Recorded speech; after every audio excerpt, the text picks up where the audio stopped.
नमस्कार दोस्तों। हमने पिछली वीडियो में पढ़ा था गुलाम वंश, जिसमें बलबन की चर्चा की थी हमने। तो वही बलबन रिलेट करेगा इस खिलजी वंश को स्थापित करने में। हाँ, तो ओवरव्यू जान लेते हैं खिलजी वंश कैसे स्थापित हुआ। बलबन का पुत्र जो बुगरा खां था, जो मैंने बताया था बिहार में राज करता था, उसको बलबन की मृत्यु के बाद बोला गया आइए यहाँ सुल्तान बन जाइए। तो उसने बोला कि मैं बिहार छोड़ के नहीं जाऊँगा। तो फिर क्या हुआ, उसका एक बुगरा खां का एक लड़का था कैकुबाद, जो कि अपने दादाजी के नेतृत्व यानी बलबन के नेतृत्व में पला बड़ा था। तो बलबन जैसा कि वो कठोर शासक था, लौ और रक्ति नीति अपनाता था, तो वो बहुत टाइट शासन में रहा था। वो 16 साल का था और उसको वहाँ का सुल्तान बना दिया गया।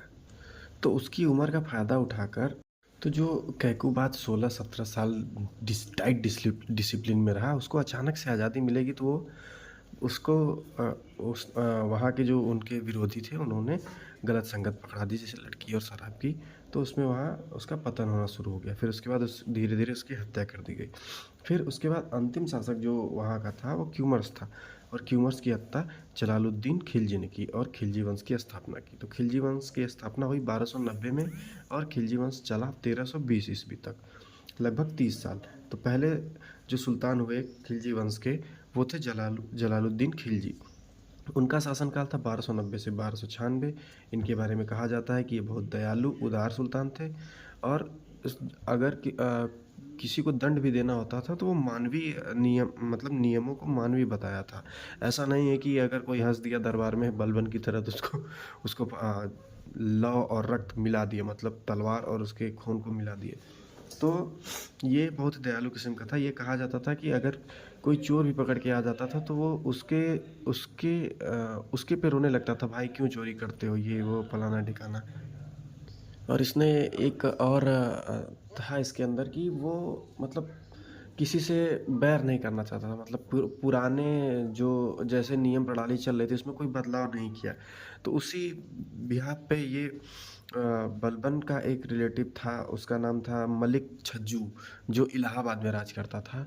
तो उसको वहाँ उसको रहने दिया। तो फिर उसके बाद धीरे धीरे क्या हुआ, मलिक छज्जू जो बलबन से रिलेटेड था तो उसने विद्रोह कर दिया। तो उस विद्रोह को शांत करने के लिए जलालुद्दीन खिलजी ने अपने पुत्र अलाउद्दीन खिलजी को भेजा वहाँ।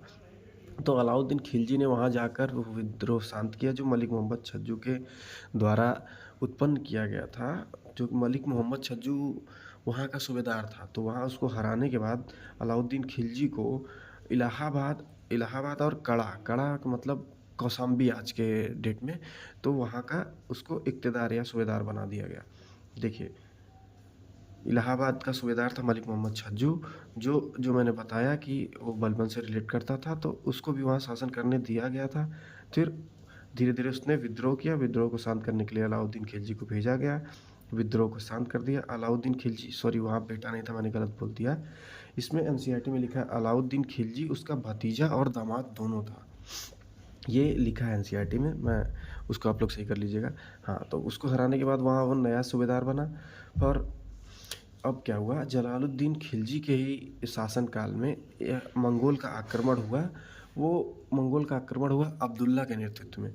तो क्या हुआ कि जब उसका आक्रमण हुआ तो यहाँ आक्रमण उसका विफल कर दिया जलालुद्दीन खिलजी ने।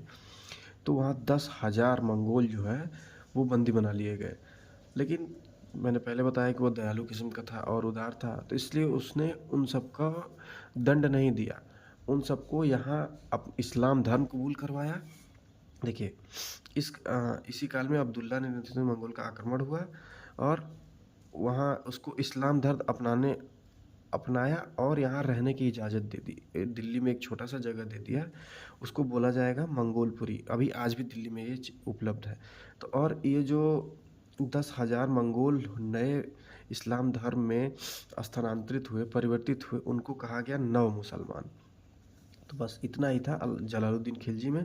अब देखिए, अब क्या हुआ कि जब इसने ये अलाउद्दीन खिलजी ने इलाहाबाद और कड़ा का इक़्तेदार या सूबेदार बना दिया गया इसको।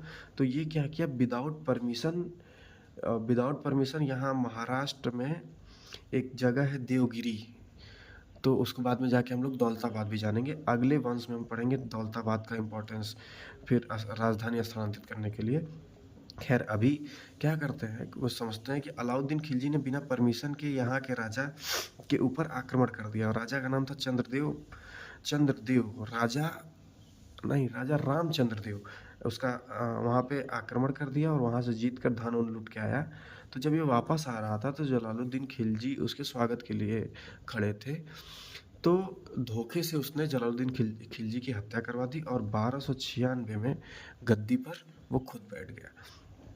अब देखो, ये देखिए लिखा है, इलाहाबाद कड़ा के किरदार बनने के बाद बिना परमिशन के देवगिरी के राजा रामचंद्र पर हमला कर दिया, तो इनको बता दिया है।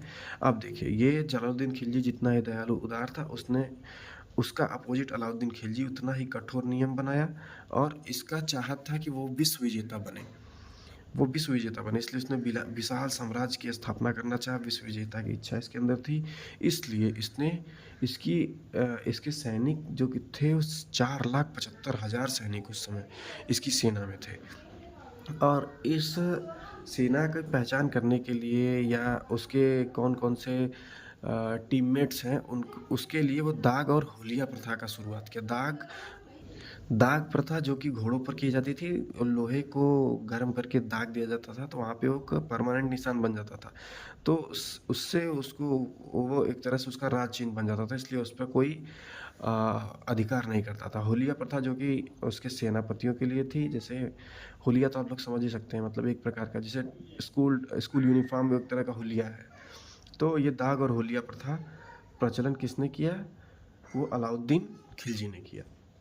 अब देखिए, उसमें एक चीज़ और कि उसने सेना को नगद वेतन देने लगा, और वेतन कम देता था, इसलिए उसको बाजार नियंत्रण के लिए नीति लानी पड़ी। बाजार नियंत्रण की नीति लाया और उसको कहा गया दीवाने मुस्तकराज। उसमें क्या हुआ कि बाजार में जो सामानों की कीमत एकदम फिक्स कर दी गई, और इसको विशाल सेना चलानी थी, तो इसके लिए विशाल सेना चलानी थी, साम्राज्य बड़ा करना था, तो इसके लिए धन की ज़रूरत थी, इसलिए उसने वहाँ सर्वाधिक टैक्स लिया। अपने शासनकाल में सर्वाधिक टैक्स लिया। अब सेना को नगद वेतन देता था, इसलिए खम्स, जो मैंने आपको पहले बताया था, खम्स किस प्रकार का धन होता है, ये लूटा हुआ धन होता है। तो उसमें अधिकार इसका उल्टा हो गया, 80% राजा का अधिकार हो गया और 20% खुद का जो लूटा है उसके लिए। ये शरीयत में लिखा गया है, खम्स के धन को 20% आपका अधिकार है और 80% राजा का अधिकार है। तो ये जस्ट अपोजिट उसका अलाउद्दीन खिलजी ने किया। क्यों किया? क्योंकि इसने सेना को नगद वेतन दिया था। अब देखिए, अब क्वेश्चन आता है, जैसे जलालुद्दीन खिलजी से ही ये दक्षिण भारत में लोग बढ़ने लगे थे। अब मेन रूप से अलाउद्दीन खिलजी क्या था कि दक्षिण भारत को जीतने वाला पहला सुल्तान वो अलाउद्दीन खिलजी था। पहला सुल्तान अगर बोला जाए तो अलाउद्दीन खिलजी, और पहला राजा बोला जाए तो चंद्रगुप्त मौर्य। तो देखिए, 1296 में जब वो गद्दी पर बैठा, तो सबसे पहले उसने मुल्तान क्षेत्र पर अधिकार किया।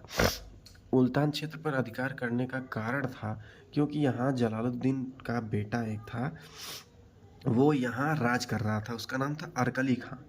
तो उसके मन में डर था कि वो कहीं विद्रोह ना कर दे, इसलिए सबसे पहले मुल्तान विजय किया। गद्दी पर बैठने का वर्ष 1296 और मुल्तान विजय का वर्ष 1296, दोनों सेम है। इसको मैंने रिलेट कर दिया, आप लोगों को याद रहेगा।